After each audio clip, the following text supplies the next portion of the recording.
সাত আসমানের নাম সমূহ ও সেখানে কারা আছেন। প্রথম আসমানের নাম হল রুকাইয়া। এ আসমানে সমগ্র মানবজাতির আদিপিতা হজরত আদম আলাইহিস সালাম আছেন।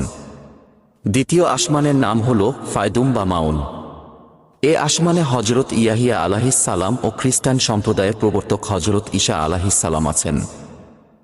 তৃতীয় আসমানের নাম হল মালাকুত বা হারিজুন। এ আসমানে হজরত ইউসুফ আলাইহিস সালাম আছেন। চতুর্থ আসমানের নাম হল জাহিরা। এ আসমানে হজরত ইদ্রিস আলাইহিস সালাম আছেন। পঞ্চম আসমানের নাম হল মুজাইনা বা মুসাহারাত।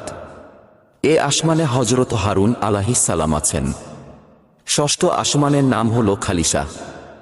এ আসমানে ইহুদি ধর্ম প্রবর্তক হজরত মুসা আলাইহিস সালাম আছেন। সপ্তম আসমানের নাম হল লাবিয়াহ বা দামিয়াহ। এ আসমানে হজরত ইব্রাহিম আলাইহিস সালাম আছেন।